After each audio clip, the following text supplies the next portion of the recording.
বেবিদের জন্য আরেকটি রেসিপি আমি শেয়ার করব, সেটা আপনারা 6 মাসের পর থেকে দিতে পারবেন কিন্তু ব্লেন্ড করে। আর এখানে যে গুরুত্বপূর্ণ কথাগুলো আমি বলেছি সেটা হচ্ছে ক্যাপসিকামের যে খোসা সেটা দেওয়া যাবে না, অর্থাৎ সেটা পিল অফ করে নিতে হবে। আর টমেটোর যে উপরে যে স্কিনটা থাকে ওটাও দেওয়া যাবে না, এটাও পিল অফ করে নিতে হবে। আর পিল অফ করার পদ্ধতিটা আমি বলে দিচ্ছি, সেটা হচ্ছে আপনারা এইভাবে বড় বড় আকারে এটা সেদ্ধ করে নেবেন খাবারের সাথে। আর এরপরে যখন বেবিকে সার্ভ করবেন তখনই এটা স্কিনগুলো ছাড়িয়ে এটা খাওয়াতে হবে।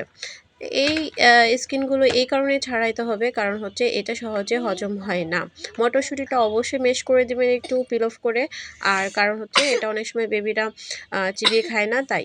আর 6 মাসের পর বেবিকে এত খাবার দেওয়া উচিত না, এটা 8 মাসের বেবিকে দিবেন অবশ্যই। আর এটার নিয়ম একটাই, এইরকমই যেভাবে আমি রান্না করেছি অ্যাজ ইউজুয়াল, যেভাবে খাবার রান্না করি অন্যান্য খাবারগুলো যেভাবে করেছিলাম ওভাবেই রান্না করা। পেঁয়াজ দিয়েছি শুধু, আর অন্য কোনো মশলা দিয়ে নেই। হ্যাঁ, শীতকালে আপনারা যদি বেবি জয়ফুল এটা নিয়ে থাকে আর দারুচিনি যদি নিয়ে থাকে, খেতে পছন্দ করে, তাহলে এই দুটো উপকরণ অবশ্যই দিবেন ঠান্ডা থেকে মুক্তি পাওয়ার জন্য।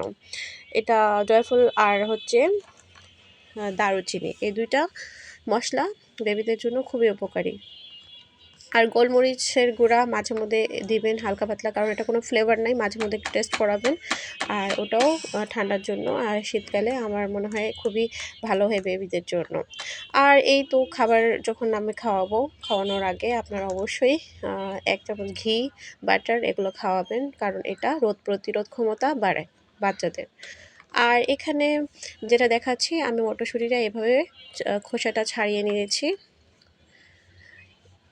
এই পদ্ধতিতে খাওয়ালে বাচ্চারা অবশ্যই খুব পছন্দ করে। আর সবসময় ডাক্তাররা বলে থাকে যে আমরা বড়রা অবশ্যই তেল কম খাবে, কিন্তু বেবিরা তেল বেশি খাবে, খিচুড়িতে অবশ্যই তেল বেশি